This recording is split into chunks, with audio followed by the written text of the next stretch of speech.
You're listening to Unlocking Our Sound Heritage and Voices from the Fishing, brought to you by Manx National Heritage, the charity responsible for the Isle of Man's natural and cultural heritage.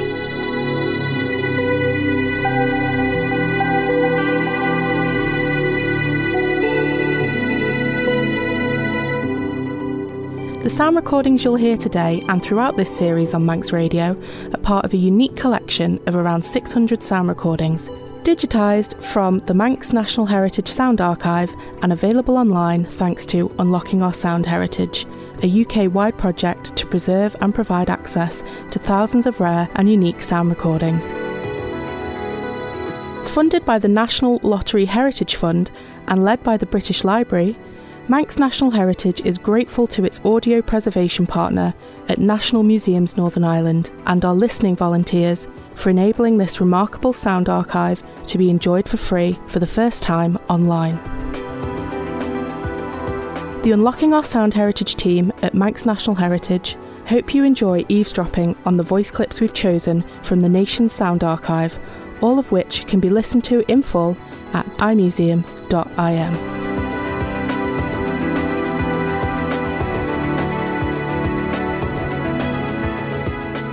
The Isle of Man harbours were once forests of masts. Let's begin with a boyhood memory of the sailing boats ready to set sail for the fishing grounds, as recalled by John Gorn of Fistard. Well, when they were all ready, it was a wonderful sight to see them when I was a boy, when they were all ready to go down to Kinsale, Castlehaven, Bearhaven and Finnock, Valentia, Bantry and Tralee. We went to all the imports. It's a wonder to see them, you know. They would be all painted like yachts and their spars all scraped and oiled, and it is a fine sight. I wish I could see it again. A fine sight indeed, but what of the crew and the catch? Jack Madrill of Glenchass, in this recording from 1954, remembers his skipper breaking a looking glass when they were at harbour in Lerwick. Bad luck or not? And the skipper was having a shield. Now, for to do that, he had to have the looking glass stuck up on the water gauge of the boiler. And she gave a bit of a snug to the key, some boat passed us or something, and she gave a little bit of a snug to the key.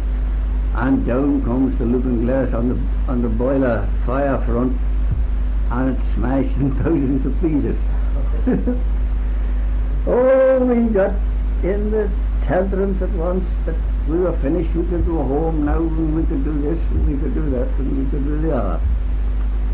And when he cooled off, he said, "Here's a shilling," he said, "go and buy a looking glass," he said, "and don't say a word about it." Well, I went and done the message. Fetched the new looking glass down. I got one as near the size and colour as the other one was as it could be. So I fetched it down, and there wasn't a word spoken about the looking glass. He never took any notice to it because it was practically the same. So the following week we got as much herring as we could handle. And I said to the skipper when he was doing the same thing the following Saturday, I says, let's break this on. So I said, we were lucky this week. Just for fun, I said it. And he says, only for that, he said, we'd have had twice as much. And we couldn't, if we would have got twice as much, we couldn't have handled them. Yes. Superstitions and fishing were once as plentiful as the herring. Perhaps for some Manx fishermen, the odd superstition still rings true. John Gorn again of Fistard. On the night of the 11th of May, they used to be, when they had the nets all shut and the hole empty, they used to get a torch, a piece of oakum or waste or any rag, soaked in paraffin oil and tied on a piece of stick, and they used to go around every crevice in the boat burning the witches out. I've seen that done about 54 or 5 years ago. It was done in every boat then, I suppose. We had a lot of superstitions. Now, for instance, when you're going out of the harbour, you would never turn the boat's head against the sun, always go round with the sun. We never liked to be the third boat leaving either. They'll be known for to tie two of them together, I believe, but I never seen that done. But it was the case, right enough. But however, we had lots of other superstitions. If you would take certain animals aboard of the boat, it was unlucky. You had to speak of them even, such as rats, cats, mice, or anything of that sort. And even to have a white stone on the ballast, they wouldn't allow that. And a clish stone, as they were calling it, for the tie to the nets. You would never think of putting a white stone there. Whatever was the reason for it, I don't know. But I remember one time we had the nets out in the field and there was a rabbit caught in it, a little rabbit. And he said we would have no luck that season, but we were wrong. Mr. H. Corkill of Douglas, recorded about half a century ago for the Manx Folklife Survey, started fishing as a boy cook under sail out of Port St Mary. What follows are his vivid memories of the boat, the crew and the shooting of the nets. Then the skipper would say, "What do you say, boys, we'll take sail." "Oh, let her run a bit," one of them would say, "let her run a bit longer here, skipper. We're not on 3 crank yet, and let her run." And then we'd run, "Well, all right, take sail." After us put the sail down. And we'd get the sail off her, and we'd start then to get everything all right, lower the sail, and get everything with the nets prepared then, and we put the nets. Now every man was to a position. The cook had to go down to look after the springback. There was underneath, you see, that was the rope coming up where the net was fastened onto, to keep the net in position on the bottom. And then there was 2 men shooting the cockbacks, and then 1 man would be shooting the underbacks. That's the cockbacks at the top of the net where the cocks are. And the other man would be shooting the underbacks. There'd be another man to the buoys, and there'd be another to the buoys. That is the floats. Go down to supper, and after supper, there's always a verse of a hymn or 2 verses of a hymn and prayer. If there's a man there that was taking prayer, or a man that was going to the prayer meetings, he would take the prayer himself. But otherwise, it was silent prayer. And then you would always have the prayer and the verse of a hymn, and then after that, that's what they called finishing the day. Mm. But I'm going before my story. When we were out, we weren't allowed to shoot until the sunset. Mm. And once the sun would start to set, every man would stand on deck with his hat off and say, "We thank thee, O God, for the day that's past and gone, and for all the blessings thou hast given us. Be thou with us in the day that is to come. For Christ's sake, amen." And then when the sun would go down, we'd put our hats on, and then we'd start to shoot. And down round about, and I wouldn't get no sleep. Cooks would get no sleep. They'd be all talking, and we were thinking that the young police would turn in of an afternoon for a bit of an hour, but they'd be all talking. At night time, at night then, they'd be all talking. They'd be turned in at night, and there were some of them with long whiskers on them. I remember one man with a long whisker on him, and I went up and looked in his belt, and he said, "What are they wanting there? What are they wanting, young fella?" He said, "I was only looking to see John with asleep with the whisker under the bed, or on top of the bed." He came out of the bed and chased me. I was out off the chickens and out off the thing. And when they come down to the back fishing, as they called the back fishing, that's when the herring were getting spent, and when they were spawning, we used to use a 2 fathom or a 1.5 fathom, because they didn't believe in going down to the bottom for the herring. The fishermen said that the herring were like a woman, or like an ordinary person. They were down there to spawn, and when they stopped down there for 3 or 4, 2 or 3 days, they were sick in childbirth, the same as a human being was. And that's the way sometimes you'll get herring, and they're black to the bone. They shouldn't be fished off the bottom. When I was cook first, I was down there, down coiling the rope, what they call the springback. And I'd go, it was Monday morning, and after eating pop and cakes and all at home with my mother, and I felt a bit sick, so one of them said, "I believe the cook is sick." Navas is one of them. So Tom Bewley come down and he said, "What's wrong with thee, boy?" I said, "I'm not feeling well, Tom." "Ach," he said, "there's no such thing as seasickness. It's frecking the war," he said. "Frecking the war." He said, "I'll take the fear out of thee," he said, and he took a rope end and he belted my behind that I was frightened to be sick afterwards. That's the way they used to do with us. You're frightened to be sick afterwards. That was hard treatment. It was, well, that's what they used to do, but it done us good. Had they no cure for seasickness? No, there's no cure for sickness, the seasickness. The only thing they used to do was just go up in the bow of the boat, and then if they were seasick, was have a cup of tea without sugar or milk in it, just so that they'd drink a tea, and then it would come up again and get right in the bow of the boat, which you'd be jumping up and down all the time. And that's the only way you could cure it. You'd have to get used to it. You'd also have to get used to the hard physical effort of fishing in a time before motorised winches.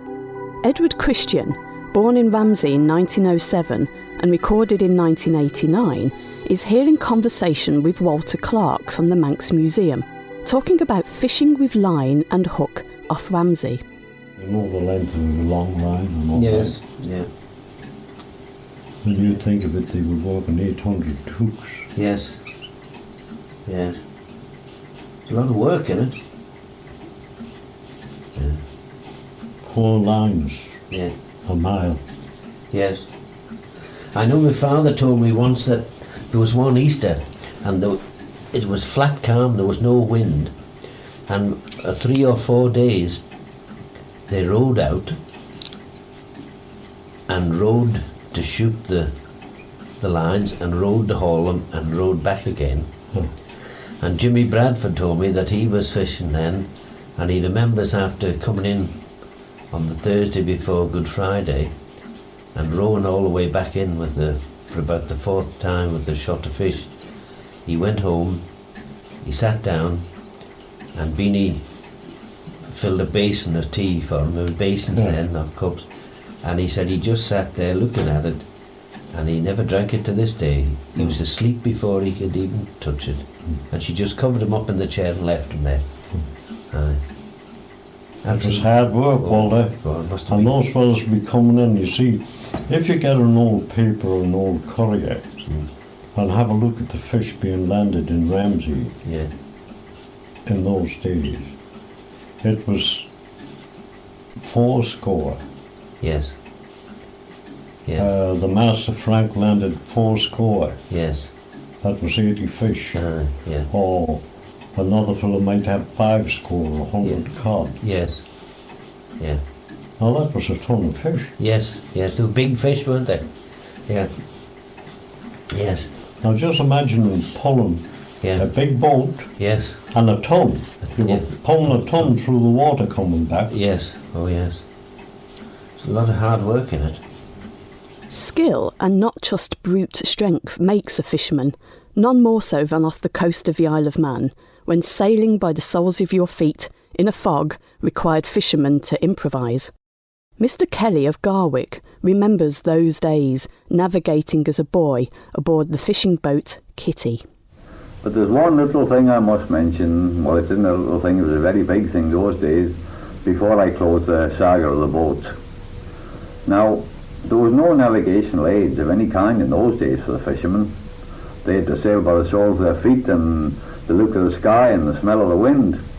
No such thing as ship-to-shore radio or echo sound or anything, but like anything could bring us home in a fog along the coastline with a very simple method which must have been the origination, I think, of echo sounding. We'd sling a steel marlinspike from the forestay and I'd be up on the foredeck. He'd have the wheel himself, the engine would be going dead slow, and we'd be cruising along the coast. Fog is thick, you couldn't see hardly the stern from the bow. And all of a sudden he said to me, "Give it a bang." Well, I had another marlinspike in my hand, and he said, "Give this marlinspike that was hanging a real good whack." The echo would come back off the cliffs, he'd cock his ear to it, and the wheel would either go a little bit to starboard, a little bit to port, and a bit later on, give it another bang, and he could tell the echo coming back roughly where we were, and he could bring us into Garwick in thick fog and put us right into where we dropped the anchor. It was amazing, really. Many listeners might still remember the barrels of herring stacked up in Peel. Clucas Crellin fondly recalls Peel when he was a boy in the 1920s, and the work of the Herring Girls, and the sheer number of steam drifters packed into Peel Harbour like sardines. Do you remember the Herring Girls? Yes, Right. yes. They they used to come from Scotland mostly, and they lived in the little cottages down around Market Street and Castle Street and along the Shore Road, and they used to work in where the fish place is now in the Mill Road. Yes. You know, it wasn't laid out like that then. It was just they had sort of troughs where they used to tip the herring in, and they used to gut them and put them into barrels, and the barrels were stacked there, and then they were brought out to the breakwater and wait for the Russian ships to come in and take them to Russia. And they also had, before you get to Penella Beach, there's a sort of a widening of the quayside. I don't know if it's still got a roof over it. Just before you turn in round to Penella Beach. Yes. Oh yes, I know, yes. They used to have a station there for gutting head. Right. And there was another station out on the breakwater. Right. And these girls, they've all tagged in any old clothes at home, and they sort of oilskin aprons, and they had every finger bound round with pieces of rag. Right. But I don't know whether it was to protect them, mostly from the salt that was put on the herring rather than cutting them with the knife that they had. Yes. And all they used to do to me was they seemed to just take the gills out. They didn't seem to take very much of the gut out. Yes. The soft roll or the hard roll, they were all left in. And it only seemed to be the gills that came away mostly. Then those barrels were filled with gut, and they used to take them out to the end of the breakwater and tip them. Yes. And then there used to be shoals of mackerel Right. all round waiting at Peel Breakwater for this stuff to be tipped over. Yeah, I remember that. And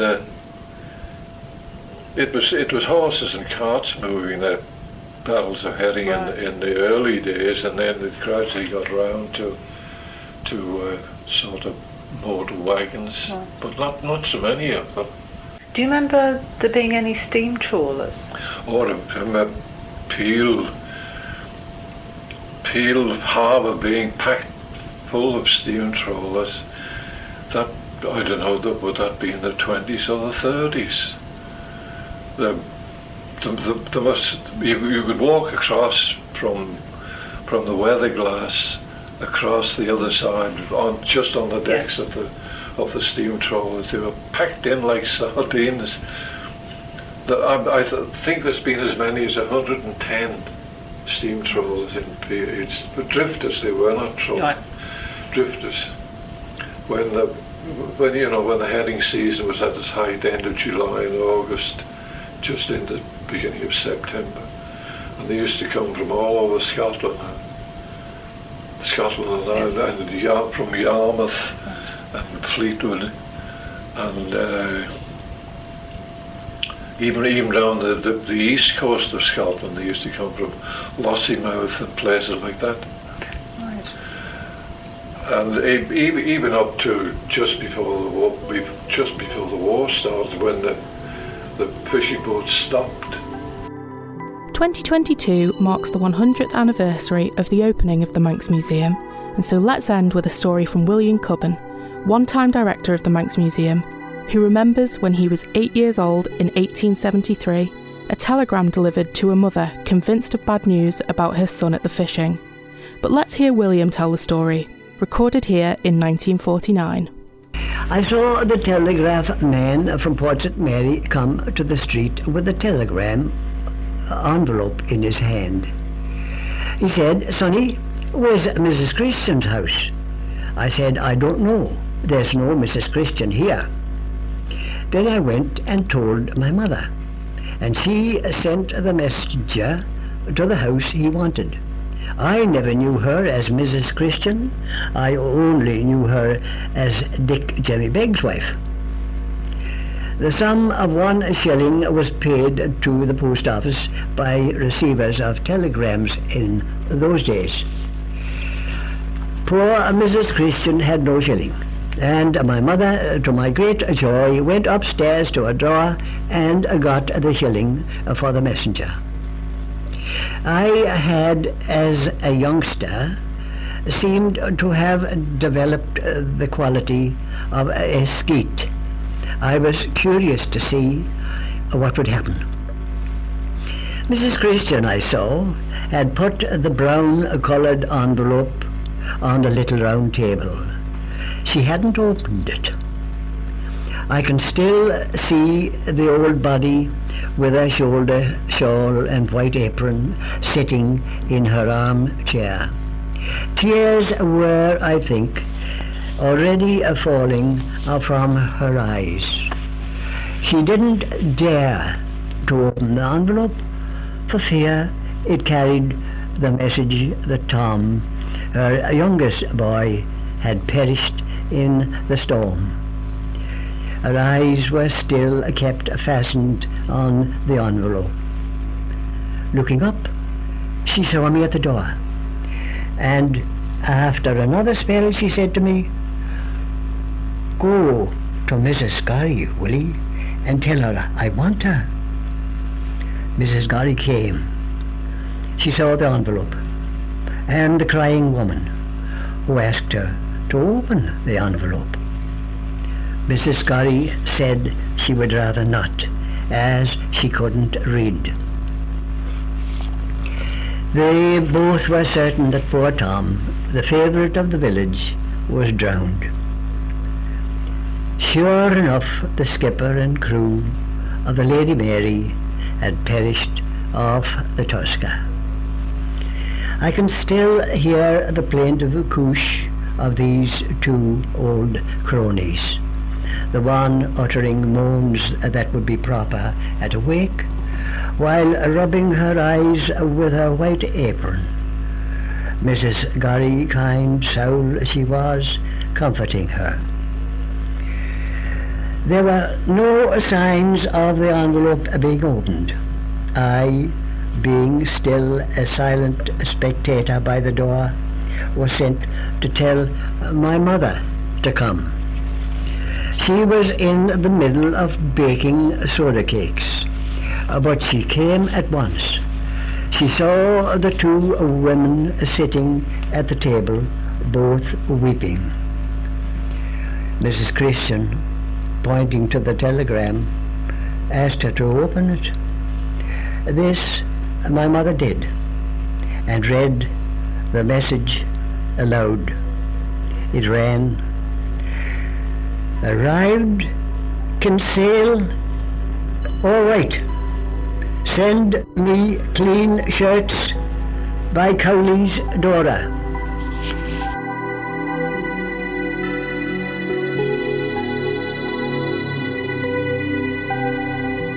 Thanks for listening to Voices from the Fishing. You can visit imuseum.im and click on Unlocking Our Sound Heritage to listen to these and many more sound recordings from the Manx National Heritage Sound Archive. To find out more about the charity Manx National Heritage and how you can support us, visit our website www.manxnationalheritage.im or join us on Facebook.